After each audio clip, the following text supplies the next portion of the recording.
Air India విమాన ప్రమాదం అందరినీ కలిచివేస్తోంది. అహ్మదాబాద్ నుండి లండన్ వెళ్తున్న ఈ విమానంలో నిమిషాల్లోనే కుప్పకూలిపోయింది. ఒక్కసారిగా నేలను ఢీకొట్టడంతో విమానం అగ్నిగుండాన్ని తలపించింది. ఇక ప్రమాదానికి 2 గంటల ముందు ఈ విమానంలో ప్రయాణించిన ఒక ప్రయాణికుడు చేసిన ట్వీట్ వైరల్ గా మారింది.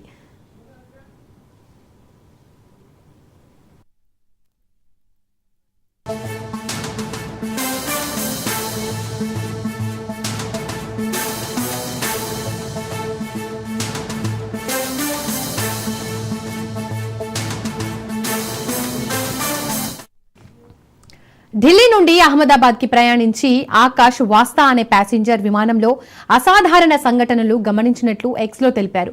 విమానంలో పరిస్థితిని ఆకాష్ వీడియో తీశారు. ఏసీలు పనిచేయడం లేదని, అస్తవ్యస్తంగా ఉందని ఆకాష్ అన్నారు. ఇలాంటి విమానాలను ఎయిర్ ఇండియా ఎందుకు నడుపుతుందని ప్రశ్నించారు. టచ్ స్క్రీన్స్, లైట్స్ పనిచేయడం లేదని అన్నారు.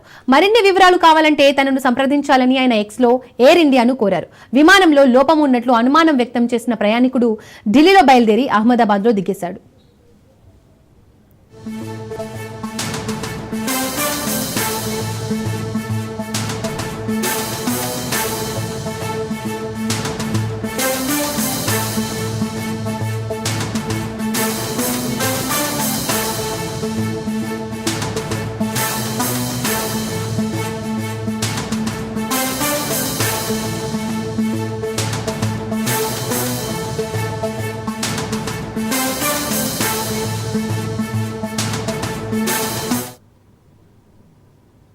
అహ్మదాబాద్ ఎయిర్పోర్ట్ నుండి 242 మందితో లండన్లోని ఘాట్